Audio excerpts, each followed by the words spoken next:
sekitar itu karena pertanyaannya sama, jadi bisa dipersingkat presentasinya karena kami akan tutup jam 3 untuk saya. Saya izinnya sampai jam 3 karena harus langsung ke Bandung. Nanti penggantinya Pas Iqbal. Terima kasih. Monggo grup B silahkan presentasi. Hari ini hari bahagia saya karena saya tadi curhat dengan beberapa teman, jadi saya bisa menggali sebetulnya masalah-masalah apa selama 2 hari ini, beri masukan yang luar biasa. Lagi kami cari celahnya ombudsman bisa masuk di mana. Jadi contoh tadi ada imigrasi yang kebetulan imigrasi sudah mengatakan bahwa sudah clear, tapi kok masih ada membuat paspor yang lebih dari 1 juta di rumah lagi tuh. Ada juga dokter yang memeriksa menyalahi kode etik, menyalahi prosedur, itu juga bisa, itu ranah ombudsman juga. Disuruh balik-balik ya Bu? Bolak-balik. Nah, ini apa zaman dulu apa zaman sekarang? Kalau masih zaman sekarang, ini memperlakukan manusia kayak kambing. Jadi kita tidak setuju. Kayak kambing yang mau dicukur bulunya itu loh. Dibolak-balik ya. Oke, monggo Mbak, silakan. Terima kasih. Saya akan membacakan hasil diskusi dari kelompok 3 meja 3. Di meja 3 ada dari LBH Apik Mbak Sri Mumpuni, kemudian dari HRWG Mas Daniel, dari Migrancare saya Siti Petria, dari LBH Jakarta Mbak Tiwi, kemudian SBMI Wonosobo Salas, kemudian dari SP Mbak Andrieni.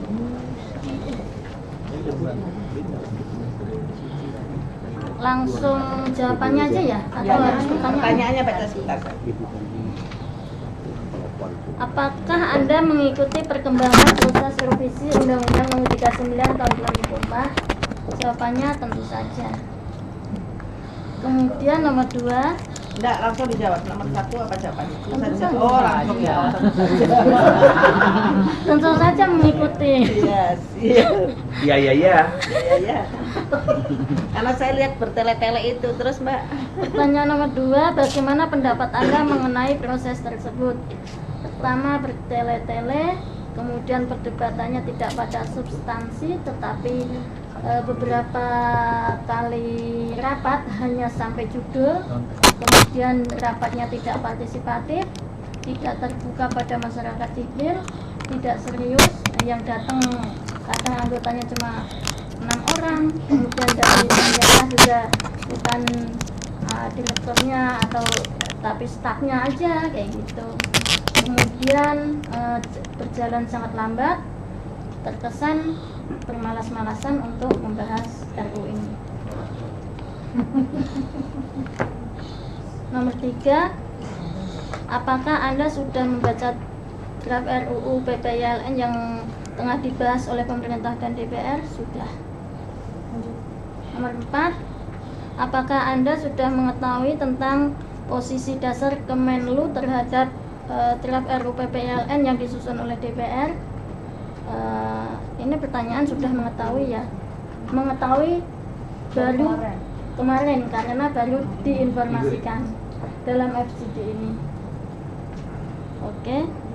Pertanyaan eksploratif.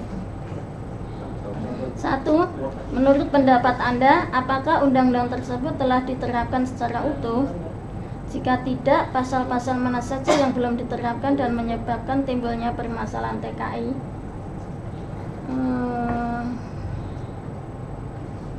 Pertanyaannya baru kan ulangannya Mbak. Pertanyaan sama ya. Diterapkan secara utuh belum. PP-nya aja keluar baru tahun 2013 kemarin. Kemudian pasal yang dilanggar, contohnya pasal 27 itu pemerintah menempatkan TKI pada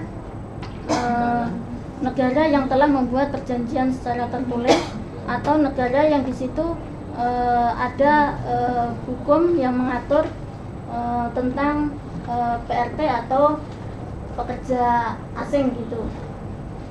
Tetapi pada kenyataannya pemerintah Indonesia mengirim juga pada negara yang belum membuat perjanjian tertulis dengan Indonesia, contohnya ke Arab kayak gitu. Kemudian nomor 2, menurut Anda permasalahan yang timbul saat ini disebabkan oleh penerapan Undang-Undang 39 2004 yang tidak dilakukan secara utuh, atau memang undang-undang tersebut secara inheren memiliki kelemahan? Dua-duanya. Dia mempunyai kelemahan juga karena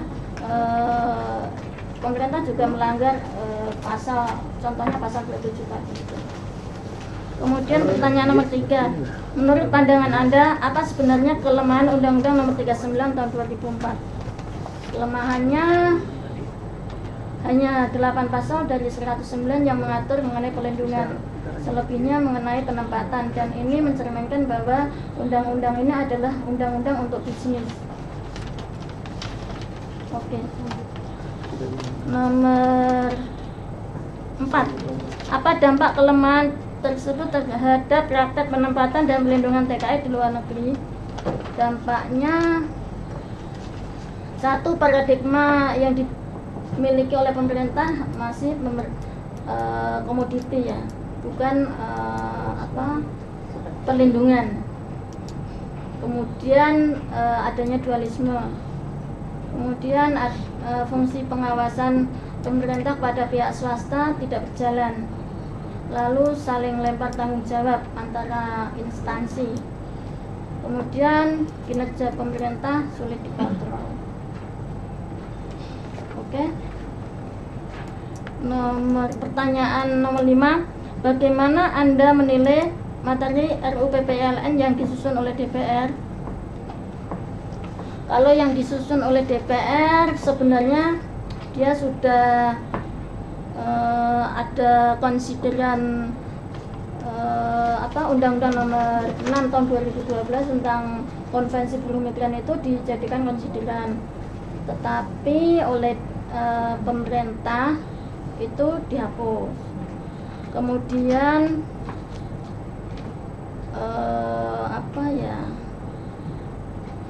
yang selebihnya sih masih sama itu sih, enggak jauh beda sama Undang-Undang nomor 39.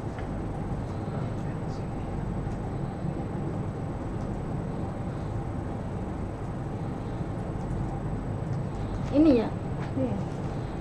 Nomor 2 itu menggarisbawahi tentang perlindungan bagi calon TKI. Kemudian hak TKI dan CTKI diperluas meskipun belum memuat hak TKI atas kondisi kerja yang sehat dan adil, termasuk hak atas hari libur.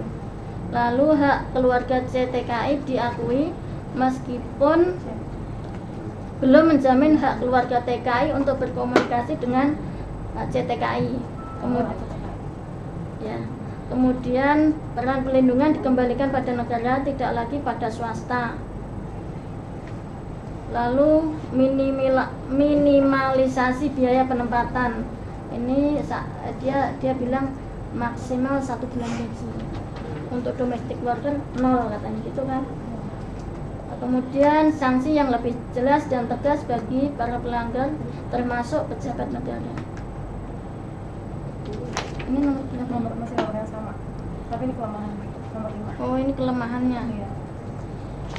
Kelemahannya potensial menciptakan konflik kewenangan antara BNP 2 TKI dengan yang mana itu atas tenaga kerja dengan Perwalu. Kan kalau dalam draft itu BNP 2 TKI harus membuat Perwalu. Lalu memperbesar atau memperluas tugas dan kewenangan BNP 2 TKI. Next. Nomor 3. Gak usah dibaca semua lah. Menyembunyikan pelaku atau pihak yang bertanggung jawab. Ada kegiatan tidak jelas siapa yang bertanggung jawab. Ada kegiatan tapi tidak jelas siapa yang bertanggung jawab.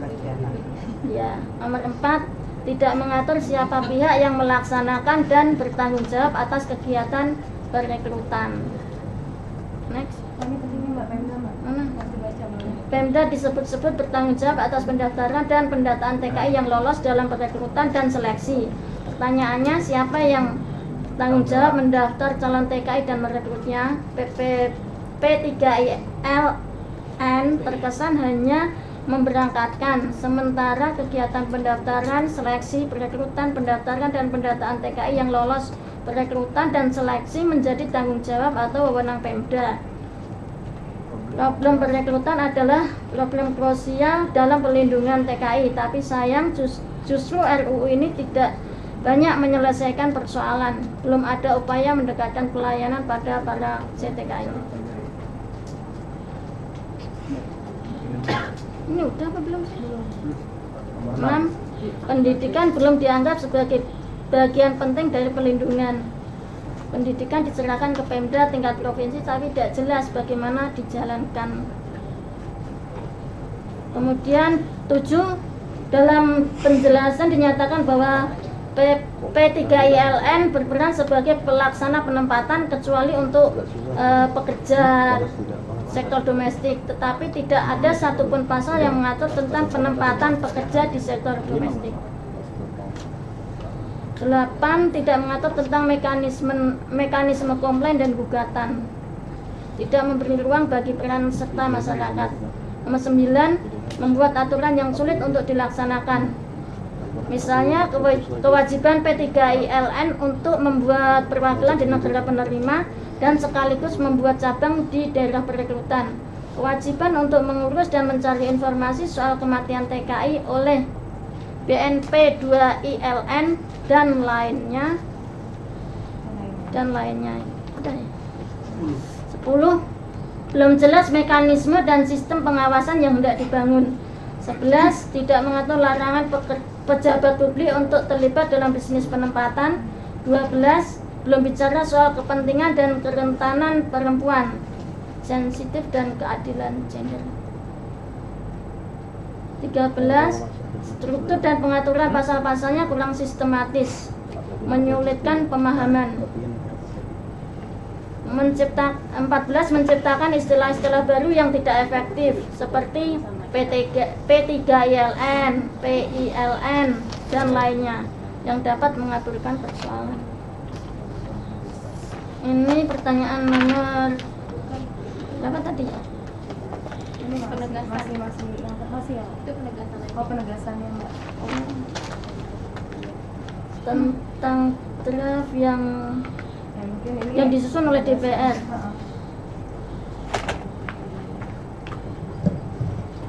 Membantu Mbak Badi ya. Mungkin ini penegasan aja.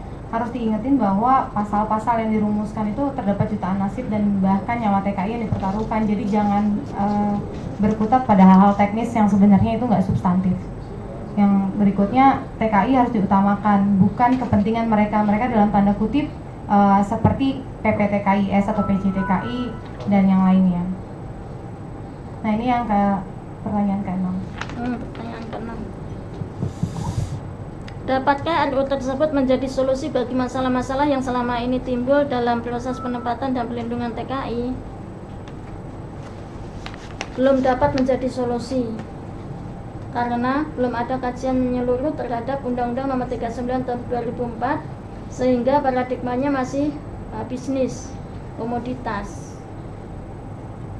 Next. Nomor 7, jika tidak, kelemahan apa saja dalam draft RUU tersebut yang perlu mendapatkan perbaikan? Mungkin tadi kelemahan itu ya sudah masuk. Nomor 8, menurut pandangan Anda, idealnya aspek apa saja yang menjadi kunci bagi terciptanya penempatan dan pelindungan TKI yang lebih baik hingga perlu mendapatkan porsi khusus dalam RUU PPLN? Kemarin itu hasilnya adalah 1, ini harus paradigma berpikirnya harus dirubah.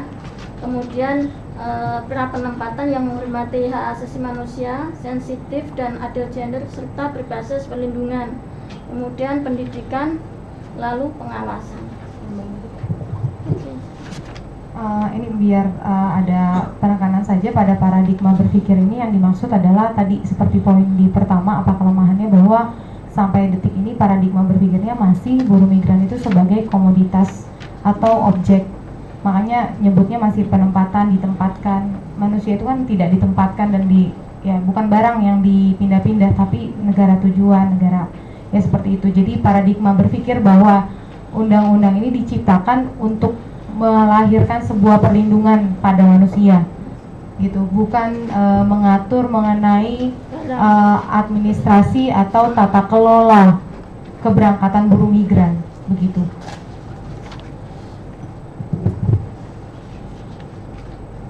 Nomor 9, menurut pendapat Anda, apakah RUU PPLN idealnya mencakup penempatan dan perlindungan TKI di semua sektor, ataukah sebaiknya hanya difokuskan pada TKI sektor domestik yang memiliki kerentanan paling tinggi?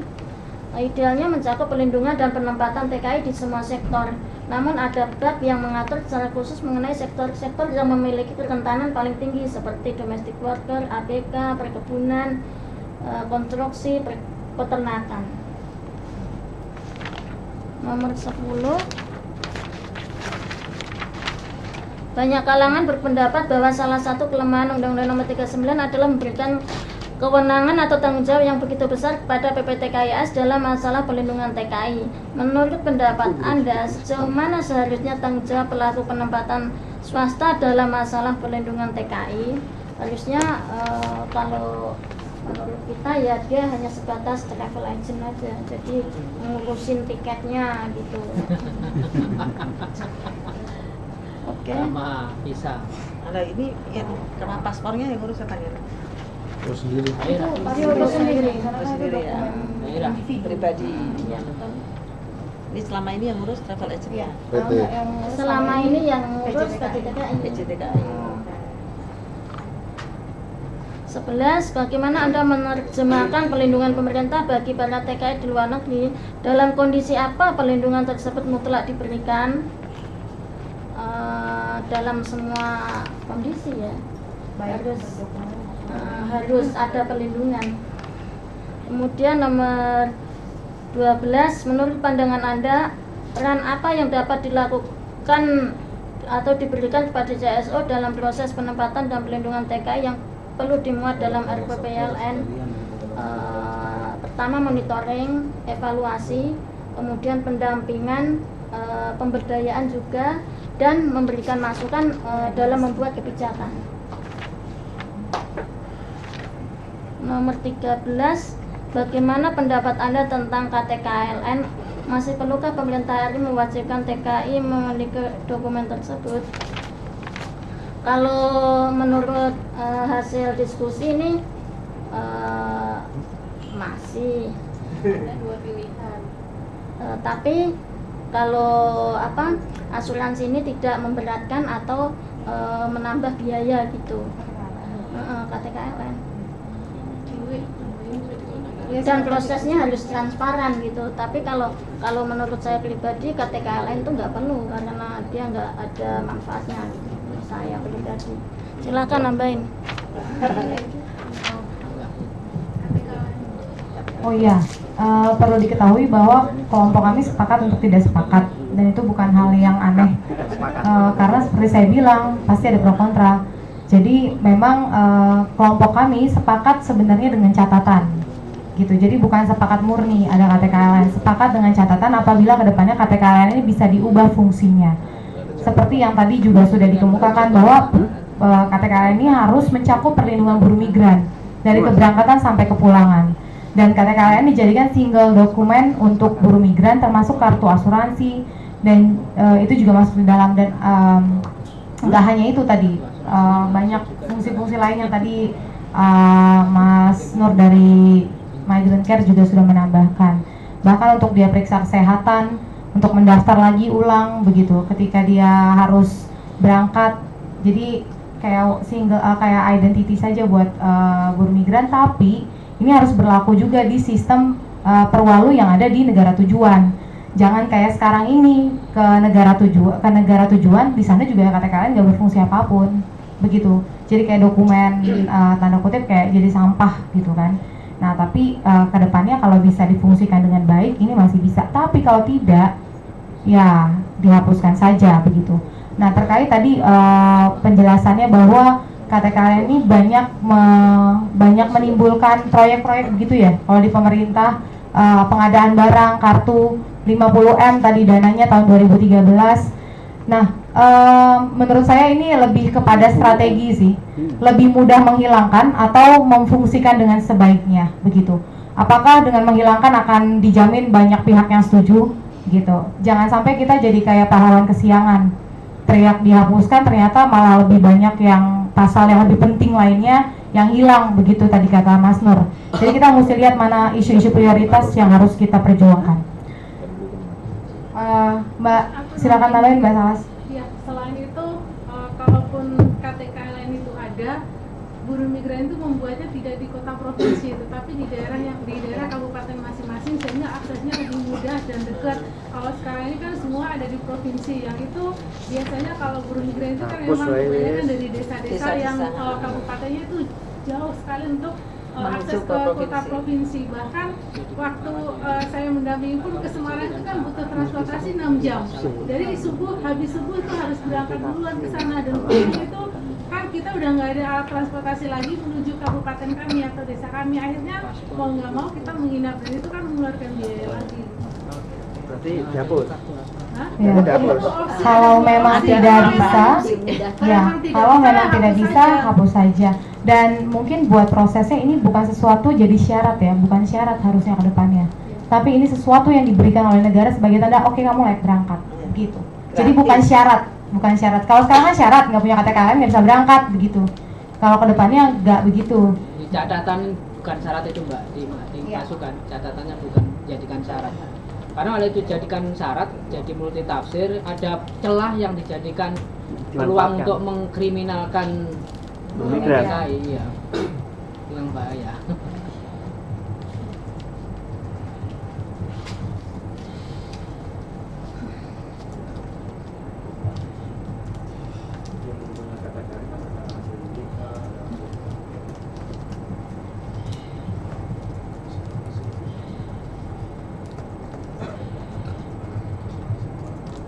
Cara cuma-cuma kan, jangan bayar. Secara cuma-cuma. Itu 10 syarat.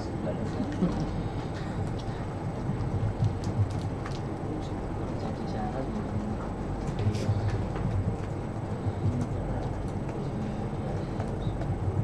Kalau KTKL memang gratis.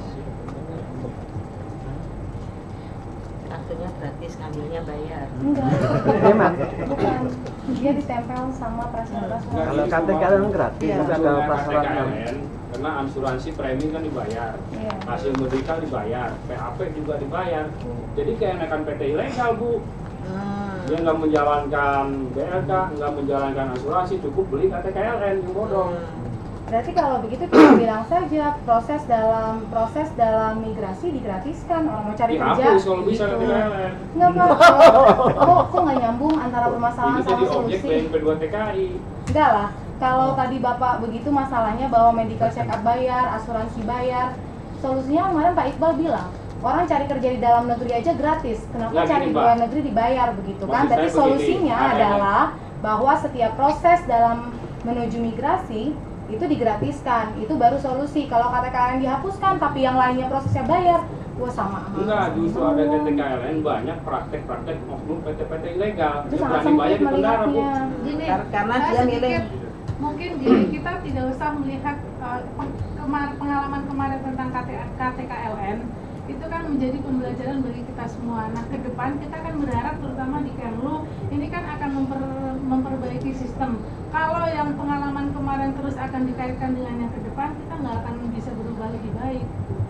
Ini kan kita kan hanya rekomendasi, dan itu kita punya dua pilihan. Kalau memang syarat-syarat itu tidak bisa dipenuhi, ya udah semua Itu. sepakat untuk hapus KTKLN. Legalitas, identitas sudah jelas, ada paspor TKI itu Bu. Oke, lanjut ya. Sudah jelas. Gratis.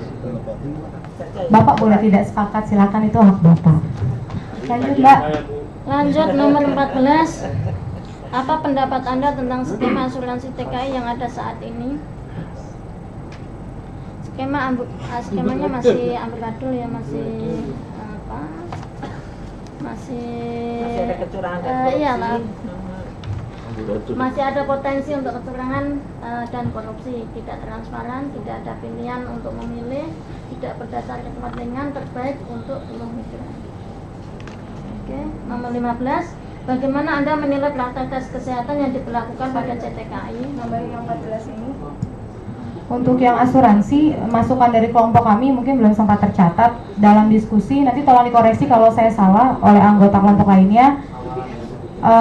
Bahwa dalam skema asuransi saat ini ternyata asuransi masih dijadikan kewajiban. Harusnya asuransi itu adalah hak yang bisa dipergunakan oleh buruh migran. Karena dia wajib, jadi masih bisa menjadi objek untuk mengeksploitasi teman-teman buruh migran begitu. Jadi pada prakteknya kalau teman-teman lihat, meski ada 3 dari tadinya cuma 1 Paladin, sekarang pecah jadi 3, tetap aja nggak ada pilihan karena ketika dikasih formulir kamu di jalur nomor 2, jadi udah ditentuin gitu. Jadi tetap itu jadi objek. Kalau dalam pelayanan publik harusnya tidak begitu gitu. Jadi usul dari kelompok kami disepakati bahwa mungkin bisa dibentuk semacam wali amanah trust fund. Kita bisa lihat dari Filipina di mana asuransi ini akhirnya digunakan ketika teman-teman TKI buruh migran ada yang tidak dipenuhi haknya, maka dia bisa direhabilitasi menggunakan dana trust fund tersebut. Ketika terjadi pelanggaran atau pelecehan juga bisa menggunakan dana trust fund yang tentunya dikelola bukan hanya pemerintah, tapi kayak semacam BPJS. Mungkin bisa disinergikan dengan sistem BPJS ke depannya. Gitu. Jadi nggak perlu banyak asuransi yang sebenarnya jadi celah untuk membuat buruh migran jadi objek pemerasan. Mbak Dewi, diwajibkan untuk siapa Mbak Dewi? Kenapa? Diwajibkan untuk siapa dulu? Wajib bagi negara dan bagi pemberi kerja untuk membayar untuk buruh migran. Masa buruh migran yang wajib? Ya, makanya sistem perlindungan ini hak bagi buruh migran, hak untuk dia dilindungi. Bu, asuransi apa yang layak untuk TKI, Bu? Yang khusus, yang dipilih pemerintah khusus? Nggak perlu mencari sesuatu, tapi pemerintah bisa membentuk sistem wali amanah, Pak. Nah, jadi kemarin asuransi proteksi ini kayak sepiteng, Bu. Ditampung terus premi-premi tapi nggak dikeluarin. Kan itu dikelolanya oleh siapa? Swasta, Pak. Belum banyak Ya, itu, Bu. swasta kan, Pak. Oke, lanjut ya. Usul kelompok kami oleh pemerintah, oleh negara, bukan oleh swasta. Nah, ya. Next. Pertanyaannya 15. Bagaimana Anda menilai praktek tes kesehatan yang diberlakukan pada CTKI? Masih bersifat mandatori ya, itu yang mewajibkan negara tujuan kayak gitu. Kemudian diskriminasi termasuk tes HIV, jadi ladang bisnis PCTKI dan layanan kesehatan, hasilnya fit atau unfit itu tidak kredibel. Oke, next. Oke. Apakah Anda setuju pengaturan batas minimum usia dan pendidikan dalam proses penempatan TKI ke luar negeri? Batas usia sesuai dengan Undang-Undang Perlindungan Anak, batas pendidikan 12 tahun. Kalau saya pribadi usia bisa dibatasi, tetapi untuk itu tadi kelompok udah kok ini. Tapi untuk pendidikan saya nggak setuju kalau dibatasi. Oh enggak, ini bukan pendidikan. Ini nganu Iya, itu yang second opinion. Oh, masih belum dirumuskan. Second opinion. Oke, kembali saya menjelaskan bagaimana diskusi di kelompok dan pendapat Mbak Badriah. Kami adalah kelompok yang sangat demokratis, nggak masalah kalau berbeda ya. Namanya juga negara demokrasi, jangan teriak-teriak minta orang demokrasi. Satu kelompok aja berbeda, kita Nggak jadi nggak jadi masalah. kelompok ya, dua kelompok jadi. Enggak Bu, itu indahnya demokrasi. Jadi batas usia itu kita pakai Undang-Undang Perlindungan Anak. Kenapa? Karena memang ya konvensi ILO juga jelas mengatur begitu. Ada juga pekerjaan-pekerjaan terburuk buat anak. Jadi kami rasa untuk jadi buruh migran, jadi PRT di dalam negeri aja itu masuk dalam pekerjaan terburuk buat anak. Apalagi kalau untuk berangkat sebagai PRT misalnya, yang lebih banyak begitu ya, 60% kemarin data yang dijelaskan oleh Pak Iqbal. Dan untuk mengenai batas pendidikan, kami coba mensinergikannya dengan program yang dimiliki oleh pemerintahan terbaru. Jadi kalau kita nggak taruh batasan, ya kita nggak sinergi dong. Masa pemerintah udah maju sampai mana kita masih di sini gitu. Jadi civil society juga harus bisa maju. Tapi kemarin diskusi di kelompok adalah ada masa transisi. Jadi buat teman-teman yang sudah pernah berangkat ke luar negeri, dia tidak bisa dikenakan lagi dengan aturan baru ini, batas pendidikan 12 tahun. karena ya mereka sudah berpengalaman berangkat ke luar negeri. Tapi untuk buruh migran ke depannya yang akan diberangkatkan, ya karena pemerintah aja punya wajib belajar 12 tahun, ya biarkanlah pemerintah memenuhi dulu kewajibannya, sampai ini juga sebenarnya sebagai sistem proteksi buat warga negaranya begitu. Ketika diberangkatkan mereka lebih punya lebih berdaya. Itu sih kemarin diskusi di kelompok kami begitu. Saya sedikit nambahin kalau kita melihat program pemerintah yang belajar 12 tahun kan, pemerintah ke depan itu punya, kalau nggak salah sudah malah dari kemarin ya, itu kan program belajar 12 tahun itu kan gratis. Nah ini kan paling tidak bisa membantu masyarakat kalau pendidikannya gratis bener loh ya. Itu kan masyarakat akan dengan sadar dengan sendirinya bahwa saya harus belajar, toh itu kebutuhan belajar menuntut ilmu kan, ilmunya untuk kita sendiri bukan untuk orang lain. Biar nggak kejadian kayak kemarin Mbak Renata sharing ya, ada yang udah nabung buat jadi buruh migran ya sebelum dia lulus sekolah. Dan kalau kita tidak mendukung, misalkan ini program belajar 12 tahun kita tidak dukung dan itu akan ada pembatasan tidak dibatasi pendidikan, sama saja kita membiarkan warga kita menjadi buta huruf. Oke, Lanjut, Cek. Nomor 17. Apakah Anda mendukung wacana penghentian penempatan TKI sekolah domestik ke luar negeri? Tidak setuju, karena bekerja ke luar negeri adalah hak. Kemudian migrasi ke Indonesia adalah karena keterpaksaan. Kemudian negara belum mampu memfasilitasi atau membuka lahan pekerjaan untuk mereka yang merata. Ya. Next. Apa pendapat Anda tentang perpanjangan kontrak secara mandiri? Perpanjangan kontrak secara mandiri, kami setuju karena buruh migran mempunyai posisi tawar yang seimbang dan terhindar dari biaya yang tinggi. Dia bisa nego dengan majikannya sendiri. Kemudian udah pertanyaan penutup, adakah hal-hal lain yang ingin Anda sampaikan kepada Kemenlu untuk masukkan dalam RUU PPILN? Harus serius membahas, kemudian ada deadline, ada waktu yang jelas gitu, kemudian monitoring kala terhadap migran rentan itu harus dimasukkan domestic worker, ABK, peternakan, perkebunan dan konstruksi. Kemudian pertanyaan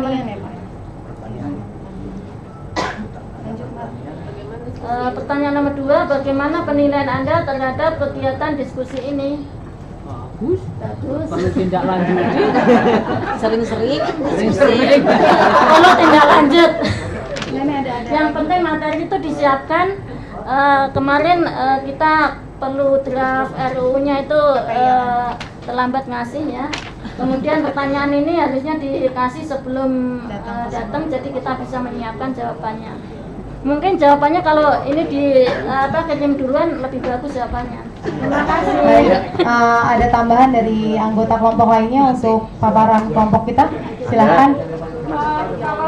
Kita kasih waktu 5 menit kelompok ini ya. Kalau menurut saya, karena ini baru sedikit sekali, apalagi belum menyebut tentang tes kesehatan yang kaitannya erat dengan semua FGD hari ini. Jadi kan nanti harus ada pembahasan bagaimana rekomendasi teman-teman CSU untuk Kemlu terkait dengan tes kesehatan, karena tes kesehatan yang sekarang terjadi banyak sekali kerancuan. Sekarang calon buruh migran terutama yang sektor domestik, ketika sebelum masuk ke penampungan dia sudah dicek medical, sudah di medical check up. Nah nanti mau bikin KTKLN check up lagi, masuk ke negara mau terbang itu nanti check up lagi, dan itu kan memakan biaya cukup besar sehingga berpotensi potongan gaji buruh migran itu semakin besar. Belum lagi nanti ketika kita masuk di luar negeri itu akan di medical lagi setelah 1 hari masuk ke negara penempatan bekerja. Jadi hanya bulat kesana sini medical dan itu mengeluarkan biaya yang saya kira itu sangat tidak efektif. Ya, Pak Iqbal, ya. Makasih. Kalau masukan lainnya, tadi Pak Iqbal udah kasih link email ya.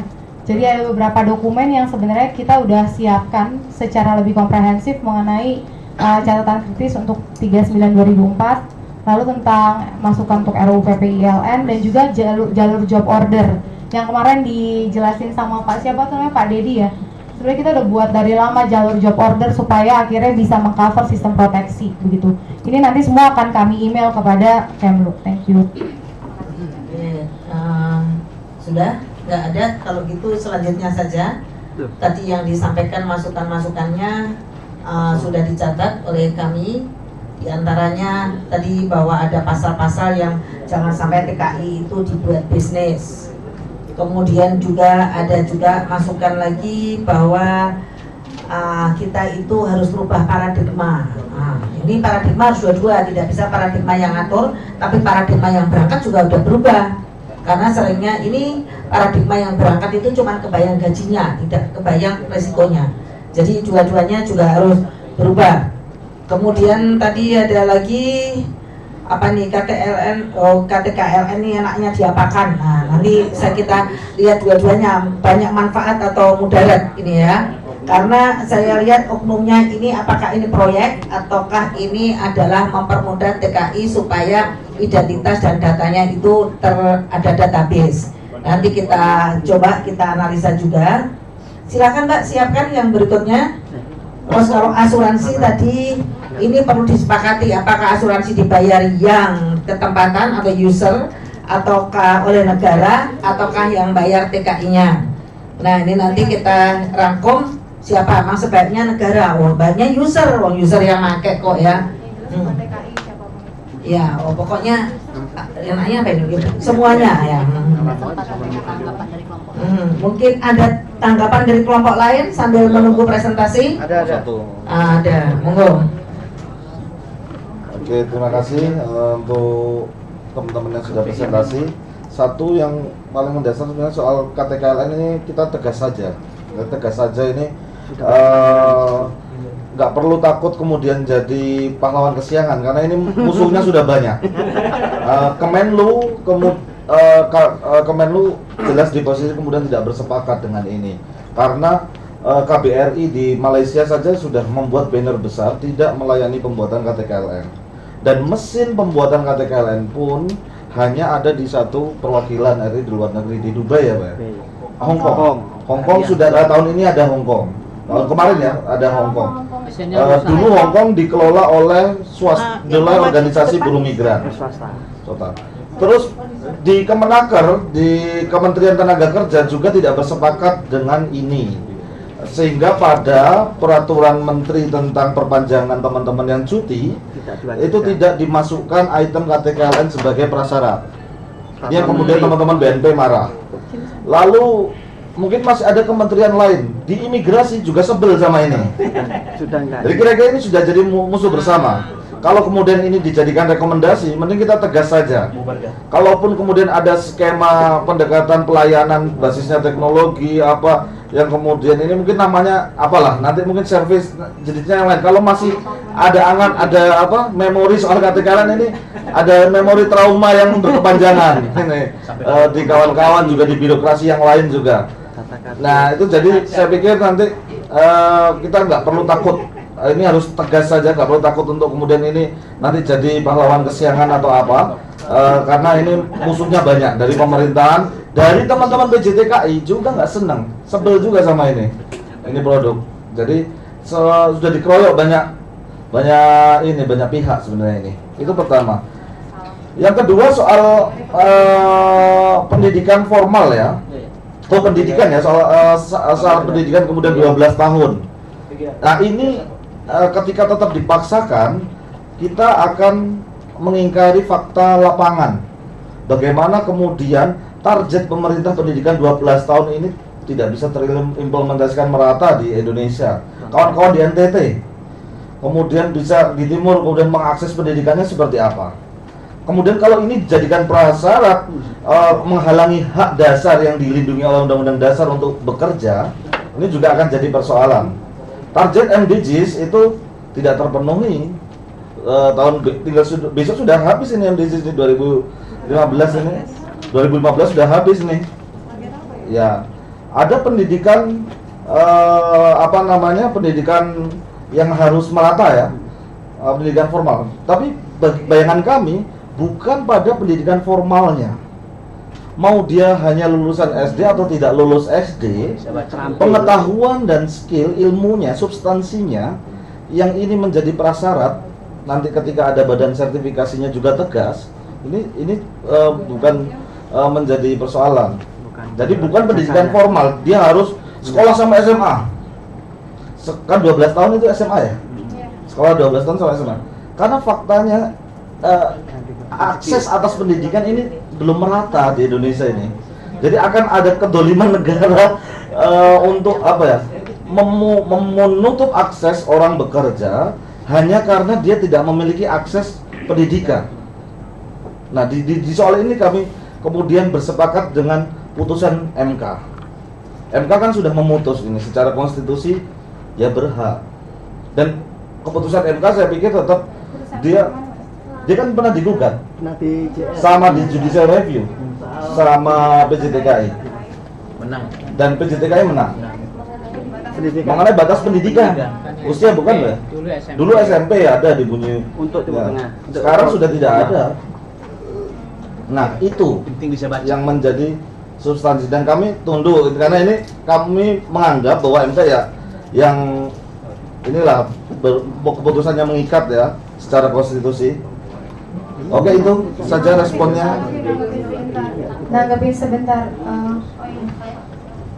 Terima kasih Mas Lamuk atas masukannya. Masukannya juga sangat bagus ya. Dan itu menjadi catatan penting buat kelompok kita dan buat kita bersama-sama.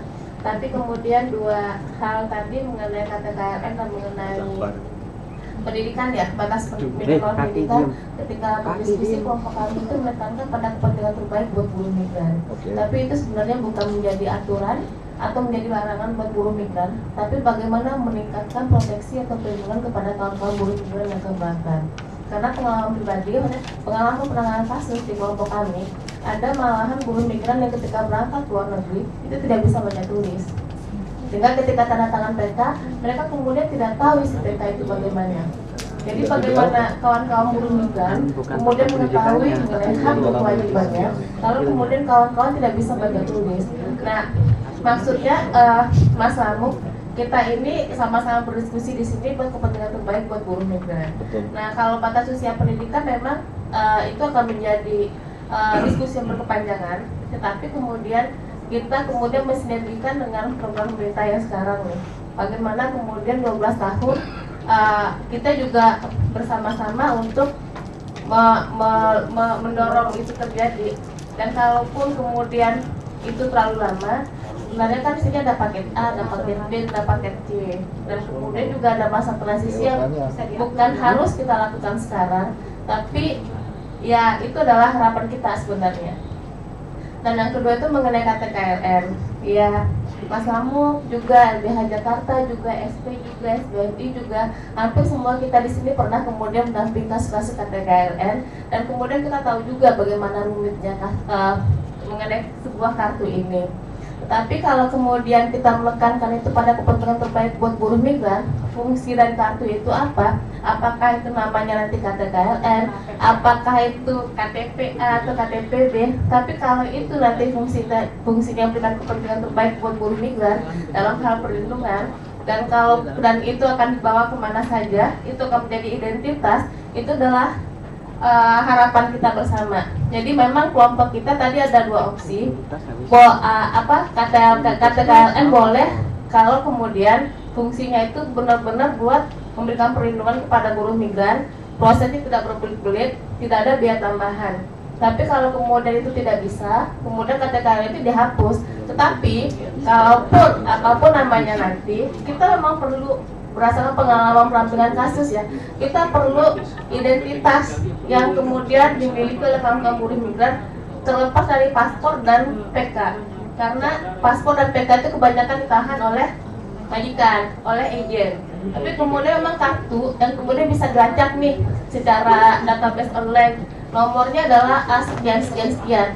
Itu nanti akan bisa dilacak oleh Kemlu, akan bisa dilacak oleh PDPKI, kemudian sehingga kasus-kasus mungkin hilang kontak itu menjadi terminimalisir untuk kasus-kasus tersebut. Oke. Ini singkat aja, 1 menit, 2 menit, 2 menit bisa dihitung. Dari pengalaman pendampingan kasus, sebenarnya ketika saya tanya langsung pada buruh migran yang dia kami dampingi yang nggak punya KTKLN, mereka cuma bilang gini, ya ampun mbak, tahu gitu saya harus ngurus KTKLN, saya urus deh daripada ribet kayak gini gitu. Sebenarnya buruh migran sendiri juga nggak berkeluh kesah ketika harus mengurus, tapi ketika dia bilang ke saya, tapi saya dikasih tahu sama teman-teman KTKLN sekarang udah nggak usah lagi. Nah, ini informasi yang simpang siur ini nih yang perlu kita berantas sebenarnya. Sebenarnya saya tahu kok buruh migran itu mau banget, mereka proses lancar, nggak perlu sulit. Tapi ketika ada informasi yang tidak tersediakan dengan baik, ada oknum-oknum yang menyediakan informasi yang tidak baik, akhirnya mereka jadi korban. Nah, saya paling nggak bisa terima akhirnya teman-teman buruh migran jadi korban, gitu. Kepentingan kita saat ini adalah bagaimana menciptakan sistem perlindungan yang sebaik-baiknya. Kita mau pakai kartu atau koin pun nanti kedepannya nggak masalah, gitu. Makasih. Oke, saya kira itu dulu dilanjutkan, yang selanjutnya ya kasih plus buat tim ini. Ternyata semangat semua, kalau nggak diputus nggak putus-putus nih ya. Oke, berarti semangatnya luar biasa. Lanjut. Oke, lanjut yang ketiga. Hapus Sampai masukannya nggak cukup, masuk terus ini mbak. Awas banget ini. Mas Bob, Buat pertimbangan nanti. awas kelompok ini masukkan KTKL. Ayo. Kartu poker aja. Kartu poker. Yang penting jangan walk out ya. Oh ini gimana nih? Gak setuju boleh, yang penting jangan walk out. Iya, jangan walk out, yang penting harus simak dengan baik. Kalau nggak standby dulu nanti. Tapi tetap bubarkan BNP2 TKI. Ini jawaban dari kelompok kami. Pertama mengikuti tapi tidak mendalam. Nah, ini beda-beda sih. Ada yang mengikuti, ada yang tidak. Ini kompromisnya mengikuti tapi tidak mendalam. Lebih jujur. Kemudian masing-masing lembaga itu dari proses yang kita amati ya. Masing-masing instansi pemerintah punya draft yang berbeda. Terus kemudian ini rekomendasi dari Kemlu tidak memasukkan poin konflik kepentingan, bahwa anggota DPR tidak boleh memiliki PJTKI, tapi dari Kemenaker Trans ini dilihat ya. Terus kemudian seringkali persidangan DPR ini didesain untuk diperlambat ya. Kami punya pengalaman, kalau tidak salah saya sempat mengikuti persidangan di balkon itu 4 kali. Jadi kadang-kadang ada kejadian diperlambat waktunya, dimundur, lalu setelah beberapa kali perdebatan waktunya selesai. Terus kemudian ada juga yang ditunda. Terus kemudian persidangan berikutnya kita nggak tahu. Terus ke pertanyaan eksploratif lah.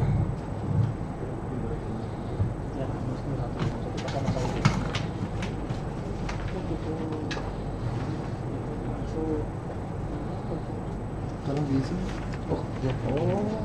Ini diisi ya. Sudah masuk. Lupa. Jawabannya eksploratif.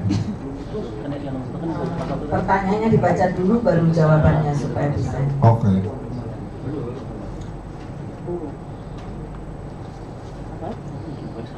Oh salah.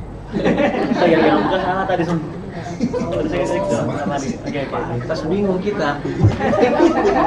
Pertanyaan kita yang bingung. Mulai dari mana? Kita sekarang ke pertanyaan eksploratif. Canda. Ngantuk pendapat Anda lagi. Oh iya, pertanyaan apakah undang-undang tersebut telah diterapkan secara utuh? Jika tidak, pasal mana saja? Ini kita banyak ya, kita rinci nih pasal-pasal mau dibaca ini. Banyak banget ini banyak yang tidak dilaksanakan oleh pemerintah. Dari 1 sampai 106 nanti gimana jadi? Biarkan dulu yang baca. Nah, kita belajarnya satu-satu nih. Ini secara overview ya, dari Ini Pak Budiman ini luar biasa rajin.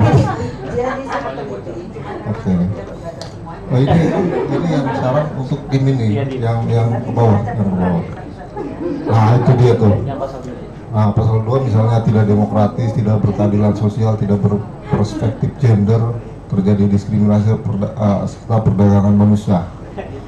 Terus kemudian tujuannya juga belum tercapai, banyak perlakuan tidak manusiawi yang diterima oleh TKI, pelanggaran banyak terjadi sehingga tidak terlindungi sejak dari perekrutan, penempatan sampai ke pemulangan.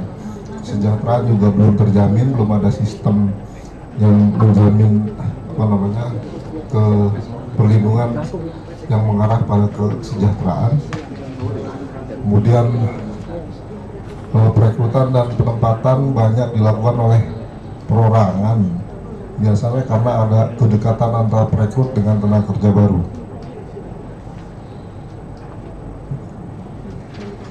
Gimana? Ini anaknya di sana itu atau? Terus aja Pak. Iya.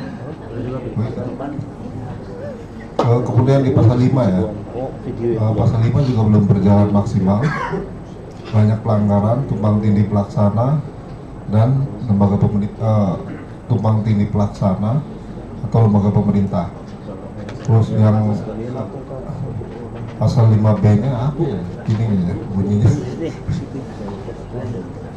Itu jadi banyak sekali pasal-pasal yang tidak dilakukan oleh pemerintah dan dianggap tidak maksimal. Hanya ini perlu waktu banyak kalau begitu Pak. Kita balik lagi lah.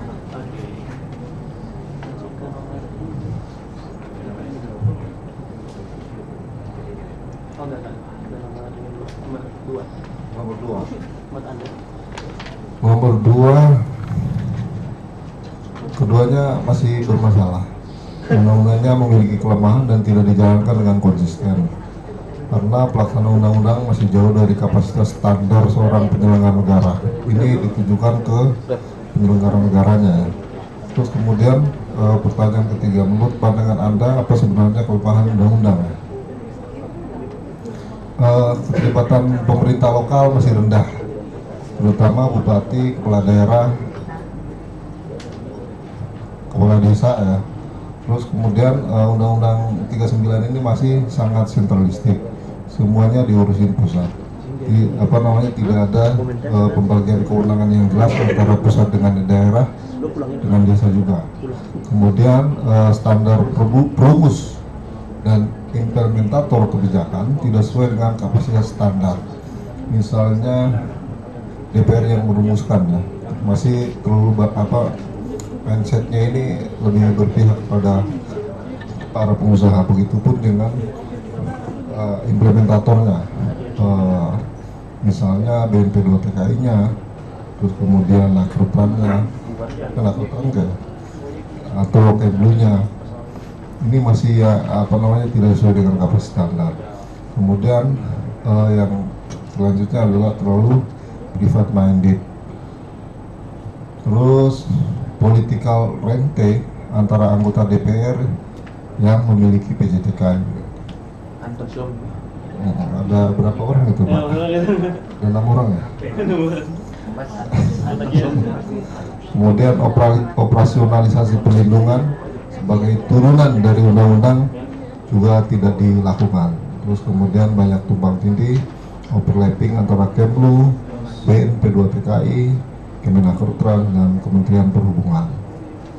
Misalnya tumpang tindih itu BNP bikin kebijakan TKI yang cuti atau reentry itu wajib bikin KTKLN.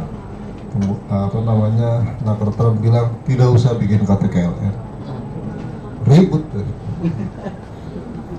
Terus kemudian terlalu domestic worker. Iya. Ya, misalnya kalau bahasa gampangnya ini base-nya ini nggak diatur. Kalau di Filipina kan ada land base, kemudian sea base kayak gitu ya. Ada yang berbasis darat dan berbasis laut. Jadi kena semua. Luar angkasa. Yang udara nggak kena tuh. Luar angkasa. Terus kemudian infrastruktur kebijakan dan informasi KTKLN masih sangat lemah. Nah ini persoalan KTKLN ya. Ya, jadi salah satu kelemahan dari KTKLN itu informasi dan infrastrukturnya. Informasinya kurang. Terus yang kedua, infrastrukturnya juga tidak ada di mana-mana. Kalau informasinya sudah menyebar kemana-mana dan tempat pembuatannya ada di mana-mana, itu sebenarnya nggak jadi masalah. Jadi yang jadi masalah itu karena dua persoalan itu, tapi kemudian Jumhur itu mewajibkan wajib pada KTKLN. Kriminal dulu Nggak bisa terbang. Kalau logikanya Ahok kan enak ya. Itu apa namanya? Penduduk yang tinggal di perkampungan kumuh itu belum bisa dirazia. Bisa dirazia ketika apa namanya tempat penggantinya ini sudah disediakan, kan begitu. Jadi manusiawi. Ini KTKL ini enggak manusiawi. Iya Pak. iya betul fakta. KTKL ini nggak tidur kita ada yang apa namanya di PHK, sudah datang ke Hongkong nih gara-gara KTKL seminggu, sampai ke Hongkong balik lagi. Oleh majikannya kamu dianggap tidak serius. Terus kemudian peran organisasi buruh migran tidak terlalu diberikan ruang untuk terlibat dalam proses pendidikan maupun perlindungan. Keempat, apa dampak kelemahan tersebut terhadap praktik penempatan dan perlindungan TKI di luar negeri? Satu, costly, biayanya mahal, kemudian tidak efisien. Maksudnya biaya mahal itu begini, ada beberapa pembiayaan. Misalnya di Arab Saudi ditanggung oleh majikan, yang menentukan berapa jumlah yang harus ditentukan oleh majikan ini kan agensi dan PJTKI. Satu orang sampai 30 jutaan, itu yang menentukan itu agensi dan PJTKI. Ada lagi yang ditanggung oleh majikan dan buruh migran. Misalnya di Malaysia itu sama, calon majikannya juga diberikan beban biaya penempatan, terus kemudian TKI-nya juga dikenakan biaya potongan. Jadi dua-duanya kena nih. Ya Pak? Ya. Mundur kena, maju kena. Terus kemudian Pemda itu tidak punya political power untuk melindungi masyarakatnya sendiri. Kemudian kualitas undang-undang tidak peka dan empati terhadap permasalahan TKI. Terus kemudian komodisasi TKI karena diambil alih oleh PJTKI. Ya, peran PJTKI ini sangat luar biasa sekali. Dan ternyata ini juga jadi salah satu persoalan. Terus kemudian upaya untuk melindungi TKI juga tidak kesampaian. Terus tidak ada kejelasan institusi mana yang paling berwenang, tidak bisa menjangkau keluasan jenis pekerjaan. Citra Indonesia sangat rendah karena mengirimkan buruh migran PRT. Terus prinsip good government, misalnya akuntabilitas, nilai-nilainya, transparansi menjadi minim. Kemudian tidak ada integrasi data. Pemerintah tidak punya data yang valid. KTKLN tidak diatur secara hukum internasional bahwa KTKLN adalah identitas yang sah di negara penempatan. Kemudian di dalam problem KTKLN ini ada penyalahgunaan kewenangan. Kita pernah tanya, ini KTKLN lagi nih.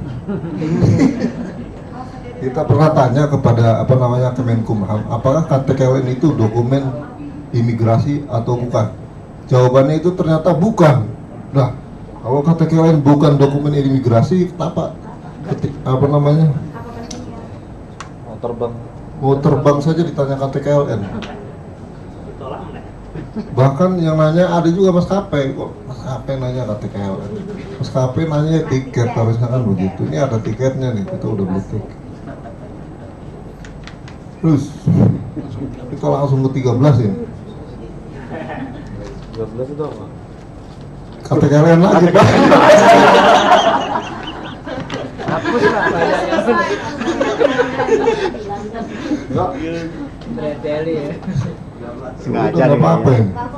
KTKLN ini tidak punya legitimasi hukum yang bersifat menggantikan fungsi paspor saat TKI yang bersangkutan mengalami masalah di negara penempatan, misalnya perpanjangan masa kerja TKI dan sebagainya. Keluarga tidak memiliki salinan print out dokumen KTKLN. Mestinya dengan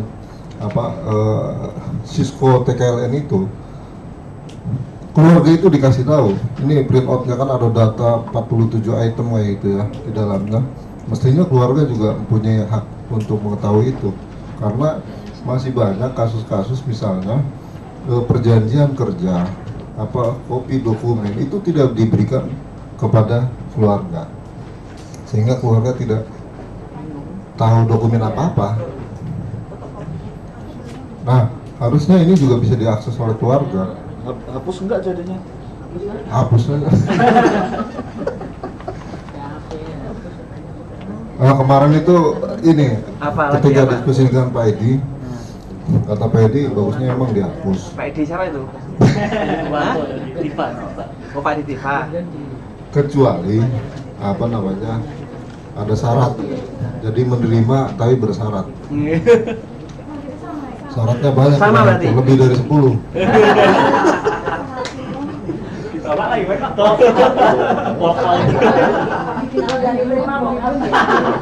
Terus kemudian tentang asuransi TKI ya. Jadi asuransi TKI itu satu, ini menyalahi undang-undang usaha perasuransian, Undang-Undang Nomor 2 Tahun 92. Jadi di undang-undang itu ada pembagian jenis asuransi. Ada asuransi wajib, ada asuransi pilihan. Asuransi wajib dikelola oleh negara, namanya asuransi sosial. Kemudian asuransi pilihan ini boleh dikelola oleh komersil, ya kan begitu ya. Nah, asuransi TKI ini adalah asuransi yang wajib. Kalau dia asuransi wajib mengacu pada undang-undang usaha perasuransian, harusnya jatuhnya itu menjadi asuransi sosial. Ya kan? Ini logika hukumnya begitu. Nah, tapi kemudian menteri sudah 2 kali pergantian menteri itu menetapkan lagi-lagi pengelolaannya kepada swasta. Lagi-lagi menetapkan pengelolaannya kepada swasta. Karena memang di situ ada transaksi. Dan itu besar sekali ya. Kemarin misalnya pada Agustus 2013 itu ada temuan OJK, dana yang dikelola oleh asuransi proteksi itu hanya 10% yang dikembalikan kepada buruh migran. Ini kan sisanya itu tidak terkait dengan perlindungan buruh migran. Kita sering banyak sudah menjadi pengetahuan umum bahwa banyak sekali kawan-kawan buruh migran yang mengajukan klaim asuransi, bahkan Kemlu sendiri yang mengajukan ditolak kayak gitu kan. Harusnya ada ketika mengalami persoalan hukum di luar negeri, buruh migran mendapatkan hak dana perlindungan sebesar 100 juta, tapi itu tidak pernah diberikan, tidak pernah dicairkan. Jadi kesalahannya adalah asuransi wajib yang seharusnya asuransi sosial ini diberikan kepada pengelola asuransi komersial. Ini kesalahan pertama. Terus kemudian yang kedua, di dalam Undang-Undang 39 2004 kewenangan menteri itu bukan melimpahkan pengelolaannya, tapi mengatur jenis program asuransinya. Itu sudah bagus lah, ada 13 jenis resikonya yang sudah diatur, itu sudah bagus. Tapi bukan pada pelimpahan kewenangan pengelolaan. Kira-kira itu. Itu kira-kira. Itu. Nah, 15. Pertanyaannya apa, Mas? Nah, itu.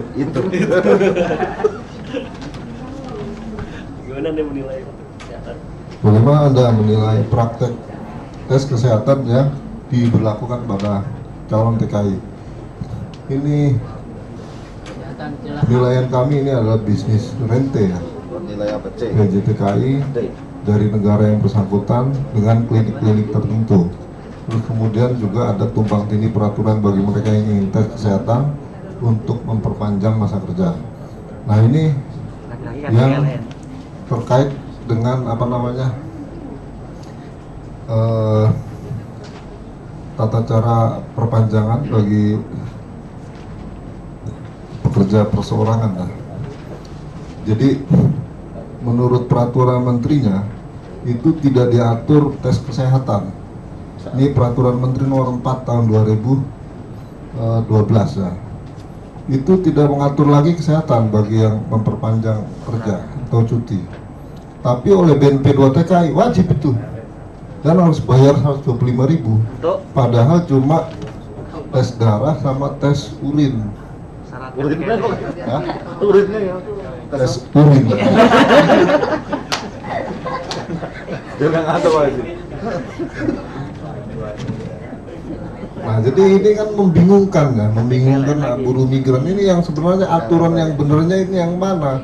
Kok apa namanya? Ilegal itu. Sama-sama apa namanya pejabat sama-sama institusi pemerintah tapi bikin aturan satu sama lain beda. Mungkin rezekinya ya. Dengan peraturan ini Muhaimin rezekinya lebih gede kayak gitu. Kurang ajar ya. 5 juta kentar membela yang bayar. Oke, terus kemudian yang ke-16. Penempatan DKI berbasis rezeki. Iya, kalau begitu ini betul juga Mas Labo. Apa namanya nanti penempatan DKI berbasis rezeki nih. Waduh, bahaya itu. Industrialisasi. Kalau sudah ada perspektif seperti itu, mending kita bikin penempatan TKI syariah gitu. Harus sama muhrim. Oke, nomor 16 tentang ini ya, apa namanya usia. Setuju pada usia 21 tahun. Terus kemudian batas untuk menjadi TKI itu pendidikannya SLTA.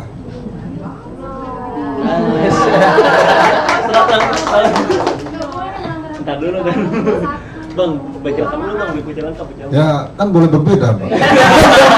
Demokrasi. Iya, boleh. Harus tamat dulu ya. SLTA bang, SLTA. Karena begini, karena bekerja di luar negeri itu apa namanya harus siap tarung. Kalau apa namanya dengan pengetahuan yang tidak cukup, kemudian memaksakan diri untuk bekerja di luar negeri, itu sama dengan setengah bunuh diri. Makanya banyak korban trafficking. Data IOM itu sudah sampai 5.000. Datanya BNP 2 TKI sudah 15.000. Kemlu itu 18.000.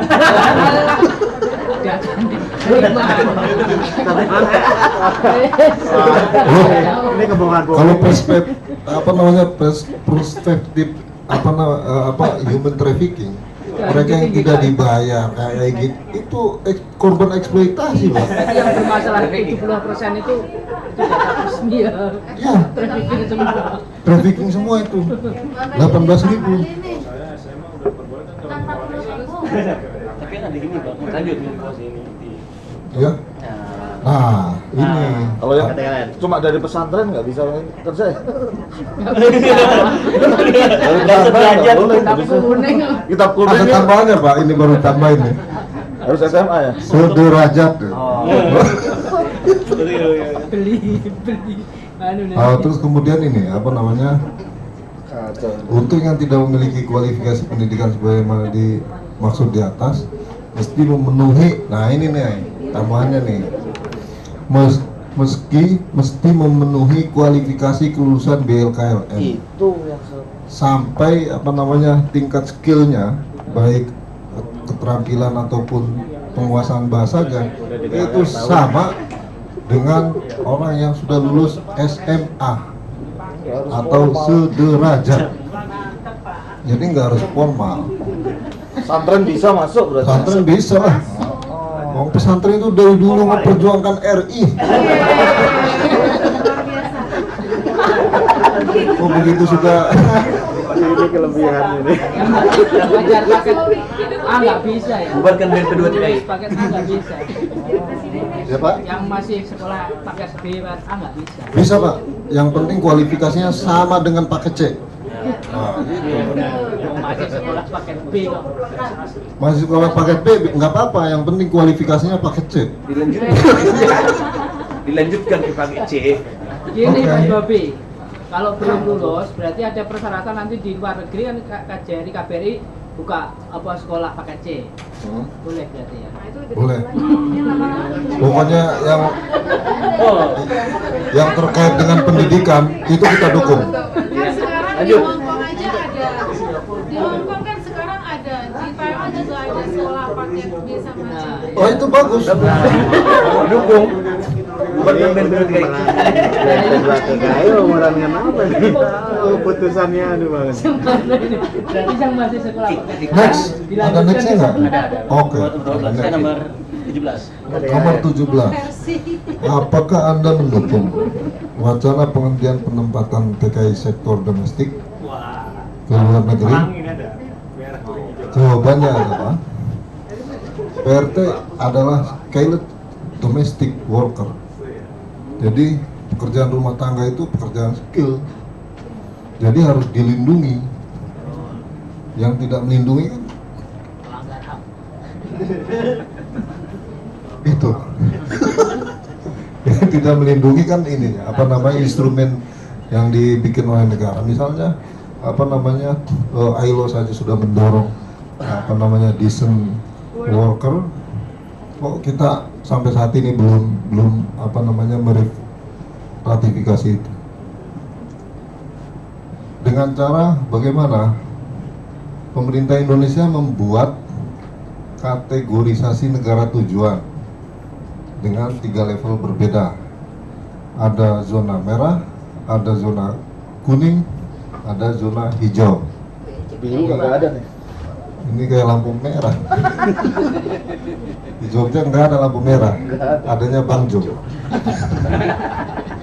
Jadi kalau zona merah itu misalnya negara-negara yang paling banyak konflik ya, banyak melakukan pelanggaran terhadap buruh migran. Misalnya Malaysia merah, Arab Saudi merah.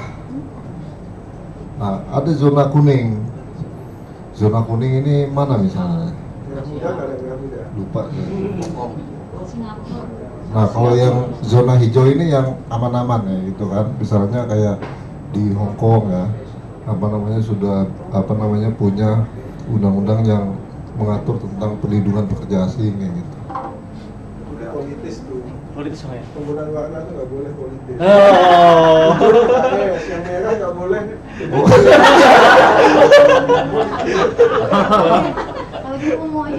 Ini banyak merah ini.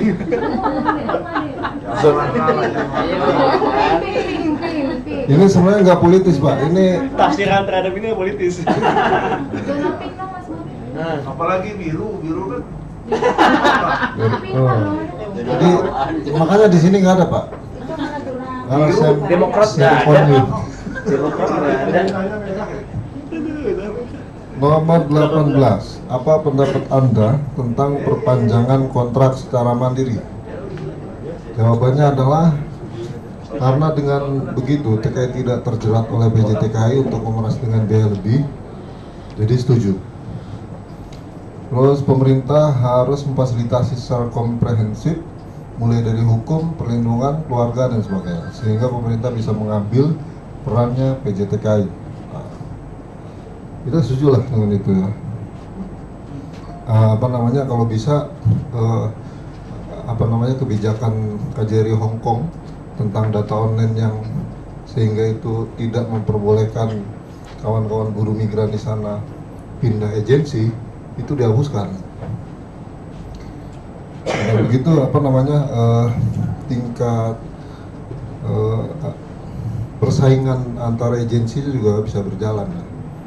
Tidak ada lagi monopoli agensi.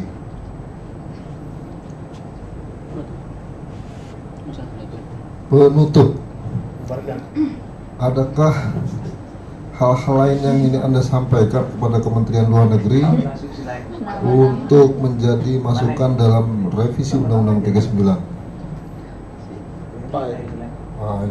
Ini disebutin nama. Oke. Nanti bisa Nggak apa-apa. Lupa dapet semua. Pak Edi. Coba. Pemerintah menjadi pelayan, karena ada petara sebenarnya bagus juga nih patahnya ya, tapi kelakuannya nggak bagus nih. Jadi Sayyidul Qawmi Khodimuhum. Jadi pemerintah itu pemimpin apa emang? Itu adalah pelayannya. Kitab kuning itu Pak. Tapi bukan kitab Golkar itu. Usul fikih. Usul fikih. Iya, jadi sejatinya pemerintah itu adalah pelayan publik ya. Jadi kalau ada pemerintah yang tidak melayani masyarakatnya, sudah. Kalau kata Jokowi, besok ganti. Ganti yang lebih bagus. Dan secara kualifikasi bisa memilih orang-orang yang berwenang menjalankan sebagai pelayan TKI selama di negara penempatan. Nah ini misalnya kayak Pak Iqbal kayak gitu kan responsif gitu. Pak ini Pak oke. Jadi Kemenlu.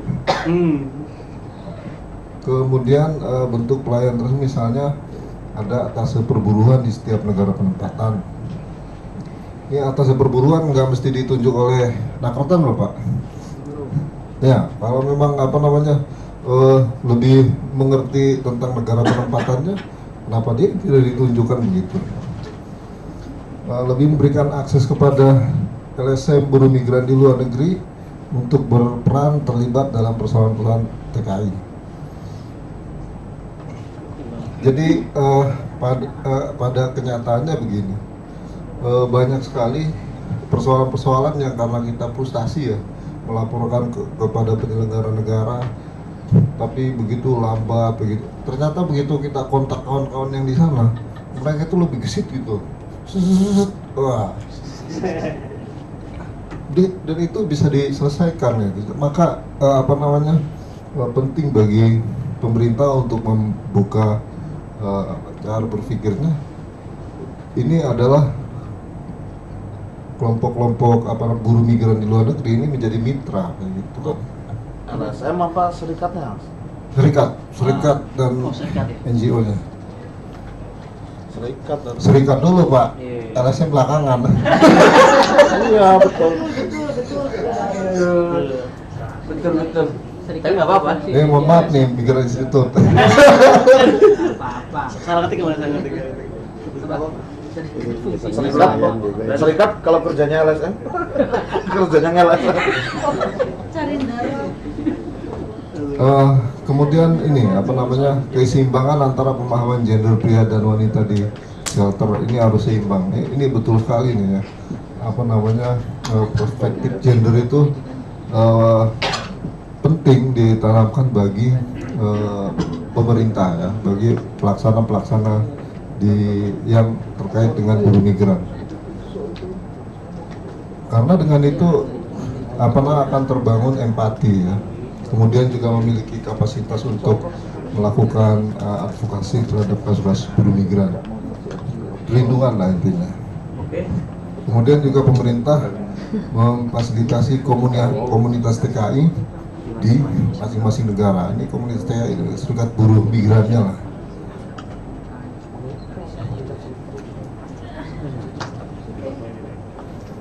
Oke, terus ya pokoknya sampai di situ ya. Terima kasih. Panjang bacanya Bang ya.